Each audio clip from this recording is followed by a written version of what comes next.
मार्कू चॅप्टर 9. आनी ताणें म्हणलें, हांव तुमकां खरेंच सांगतां, हांगा उबीं आसात तांतलीं कांय जाणां देवाचें राज पदवें आयिल्लें देखल्या बगर मोडचिनात. जेजूचें रुपांतर. 6 दीस उपरांत जेजू पेद्रूक, जाकोबाक आनी जुआंवाक आपणा बरोबर घेवन एक उडे आसचे खातीर एका उंच दोंगरार गेलो आनी तांचे मुखार ताणें आपलें रूप बदल्लें. ताचीं वस्त्रां लोकलोकीत आनी संवसारांत मोडवल्ल्या लागीं धोवीं करूंक जायनात तितलीं धोवीं फुलां जालीं. आनी मोइजेसा बरोबर एलायजा तांकां दिश्टी पडलो आनी ते जेजू लागीं उलयताले. तेन्ना पेद्रून उलोवन जेजूक म्हणलें, राबाय म्हणजे गुरुजी, आमी हांगासरूच आसल्यार बरें. तर 3 तोंबू करुया, एक तुका, एक मोइजेसाक आनी एक एलायजाक. कितें म्हणचें तें तोच नकलो आसलो. ते भिवन कांपलोले आनी एका कुपान तांचेर सावळी घाल्ली आनी कुपांतली अशी एक जाप जाली. हो म्हजो पूत सगले अपुरबायेचो, ताचें आयकात. अवचीत भोंवतणी नदर मारून जेजू बगर आपणा बरोबर आनीक कोण तांकां दिश्टी पडलो ना. दोंगरावेले देंवताना देखलां तें मनशाचो पूत मेल्ल्यांतलो पुनर्जिवन जायसर कोणाकूच सांगिनाकात म्हूण ताणें तांकां हुकूम घाल्लो. तांणी ही आज्ञा आपणा भितर सांबाळली, पूण पुनर्जिवन जायसर ह्या उतराचो अर्थ ते आपणा मदें बरोबर सोदताले. आनी तांणी ताचे लागीं अशें विचारलें, एलायजा पयलो येवंक जाय अशें धर्मशास्त्री कित्याक म्हणटात? ताणें असो जबाब दिलो, ओय, सगलें नव्यान मांडून हाडूंक एलायजा पयलो खरें येता.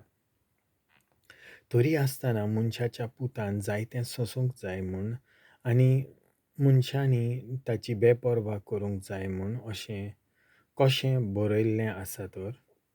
पूण हांव तुमकां सांगतां, एलायजा न्हयच आयलो, पूण ताचे विशीं बरयल्लें आसलें त्या प्रमाणें तांणी आपणाक जाय आसलें तशें ताचे सोयरी गेलें. देंवचार बसलोल्या भुरग्याक जेजू बरो कोत्ता. शिसा सशें पावले तेन्ना तांचे भोंवतणी लोकांची व्हड उरपोंज एकठवलोली. ती आनी धर्मशास्त्री तांचे कोडे विवाड कोत्ताले ते तांणी देखले. आनी जेजूक पळयना फुडें सगलो लोक अजाप जावन थोटाकलो आनी ताका नमन करूंक धांवून आयलो. आनी ताणें तांचे लागीं विचारलें, तांचे कडेन तुमचो कसलो विवाद जातलो? पोत्ती पाडून लोकांतले आयकल्यान म्हणलें, गुरुजी, मोनो देंवसार बसलोल्या म्हज्या पुताक तुजे सोशी हांवें हाडला. तो ताका धरता तितलेय पावटी ताका धन्नीर उडयता आनी तो तोंडांतल्यान फेणो काडटा, दांत करकरायता आनी ताण जाता आनी ताका काडून उडयतात म्हूण हांवें तुज्या शिसांक सांगलें, पूण तांच्यान नजो जालें. ताणें पोत्ती पाडून म्हणलें, भावाट नासलोली पिणका तुमी, केदना पर्यान तुमचे बरोबर हांवें आसचें? केदना पर्यान हांवें तुमकां सोंसचीं? ताका म्हजें सोंशें हाडात. आनी तांणी ताका जेजूशी हाडलो. आनी जेजूक देखोना फुडें देंवचारान ताका फडफडायलो आनी तो धन्नीर पडून तोंडांतल्यान फेणो काडटालो आनी आडवो उदारो लोळटालो. आनी जेजून ताच्या बापायक विचारलें, ताका केदना थावन अशें जावन येता? ताणें जाप दिली, भुरग्यापणार थावन. आनी ताचो नाश करूंक देंवचार ताका बगर उज्यांत आनी उदकांत उडयता. पूण तुज्यान कितें जाता जाल्यार आमचे चुचुरे धरून आमकां पाव. पूण जेजून ताका सांगलें, तुज्यान जाता जाल्यार अशें सांगताय? भावाट धोत्ता ताच्यान सगलें जाता. रोखडोच चेड्याचेर बापायन दुकां घालून व्हडल्यान म्हणलें, भावाट धोत्ता, म्हज्या उण्या भावाटाक आदार दी. आपणाशी लोटोन येतोल्या लोकांक पळोवन जेजून मेल्ल्या आत्म्याक अशें म्हणून भेंकडायलो, मोन्या भेऱ्या आत्म्या, हांव तुका हुकूम घालतां, ताचे वेलो भायर सर आनी ह्या फुडें ताचेर येनाका. बोब मारून आनी भारी ताका फडफडावन तो ताचे वेलो गेलो आनी तो चेडो इतलो मेल्लो कसो जालो की सोबार जाणांनी म्हणलें तो मेलो. पूण जेजून ताच्या हाताक धरून ताका उबो केलो आनी तो उबो रावलो. तो घरांत भितर सततच ताच्या शिसांनी कुशीन येवन ताचे लागीं विचारलें, आमचे कडेन कित्याक ताका काडूंक जालें ना? ताणें तांकां सांगलें, असली जात कोणाचेच पोदवेन काडून उडोवंक जायना, बोगोर मागण्याचे पोदवेन.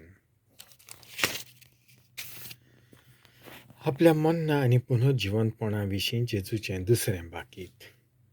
थंयचे भायर सरून ते गालिल्यांतल्यान वेताले, पूण हें कोणाकूच गमलोलें ताका नाका आसलें, कित्याक तो आपल्या शिसांक शिकोवन दितालो आनी तांकां सांगतालो, मनशाच्या पुताक मनशाच्या हातांत घालचो आसा आनी ते ताका जिवेशी मारतले आनी ताका मारतोच 3 दिसां उपरांत देव ताका पुनर्जिवंत करतलो. पूण तो सांगतालो ते समजूंक नात आनी ताचे लागीं विचारूंकूय ते भियेताले. सगळ्यान व्हड कोण? ते कापेर्नाउमा पावले आनी घरा येतोच ताणें तांकां विचारलें, वाटेर कसलो विवाद कोत्ताल्यात तुमी? ते ओगेच रावले, कित्याक तांचे भितर कोण व्हडलो काय म्हूण वाटेर एकामेका कडेन वाडविवाद कोत्ताले. तेन्ना बसून ताणें 12 जाणांक आपयले आनी तांकां सांगलें, कोणाक पयलो जावची खुशी आसल्यार तो सगळ्यां परस निमाणो आनी सगळ्यांचो चाकर जावचो. मागीर एका भुरग्याक धरून ताका तांचे मोदें उबो केलो आनी ताका वेंगेन घेवन तांकां सांगलें, म्हजे खातीर असल्या भुरग्यांतल्या एकल्याक घेतात तीं म्हाका घेतात आनी म्हाका घेतात तीं म्हाका न्हय पूण म्हाका धाडल्या ताका घेतात. आमचेर आड न्हय, तीं आमच्या भागा आसात. जुआवान ताका म्हणलें, गुरुजी, आमचो पाटलाय करिनासलोलो एक मनीस तुज्या नांवान देंवचार काडटना आमी देखलो. आनी आमचो पाटलाव करिना म्हणून ताका आमी मना केलो. पूण जेजून म्हणलें, ताका मना करूं नाकात, कित्याक म्हज्या नांवान विस्मीत करतीत तीं केन्नाच रोखडीं म्हजेर वायट उलोवचीं नात, तर आमचेर आड नात तीं आमच्या भागा आसात. उदकाचो पेलो आनी देवाची मजुरी. हांव तुमकां खरेंच सांगतां, तुमी क्रिस्ताचीं पाटलावदारां म्हूण कोणूय तुमकां एक पेलो भर उदक पिवंक दीत जाल्यार तांची मजुरी तांकां मेळनासतना उरची ना. पेल्याच्या आनी आपल्या खऱ्या जिविताचें मोल. पूण भावात दोत्तल्या ह्या ल्हाना मदल्या एकल्याक हो भावाट सोदूंक कोणूय उडून व्हरतीत तर गाडूं ओडटा तसलें एक दांत्याचें पेड तांच्या गोल्याक बांदून तांकां दर्यांत उडयल्यार अदीक बरें जातलें. आनी तुमचो हात पातक करूंक तुमकां ओडून वता जाल्यार तो कातरून उडयात. 2 हात आसून एमकोंडांत पालोव ना तसल्या उज्यांत वेचे परस लुंडी जावन जिवितांत भितर सरल्यार तुमकां अदीक बरें. आनी तुमचो पांय पातक करूंक तुमकां ओडून वता जाल्यार तो कातरून उडयात. 2 पांय आसून एमकोंडांत तुमकां उडयल्ले परस थोंटी जावन जिवितांत भितर सरल्यार तुमकां अदीक बरें. आनी तुमचो दोळो बी पातक करूंक तुमकां ओडून वता जाल्यार तो भायर उडयात. 2 दोळे आसून एमकोंडांत तुमकां उडयल्ले परस एकूच दोळो घेवन देवाच्या राज्यांत भितर सरूंक तुमकां अदीक बरें. थंय एमकोंडांत पडलोल्यांक खाता तो किडो मरोना आनी उजो केन्नाच पालोवना. मीठ आनी उजो. मिठा वरवीं घडटा तशें उज्या वरवीं देव जण एकल्या मनशाक शुद्ध करून सांबाळटलो. मीठ एक बरी वस्त, पूण मिठाची खारसाण गेली तर कित्या वरवीं तुमी ताका परतून खारसाण दितल्यात?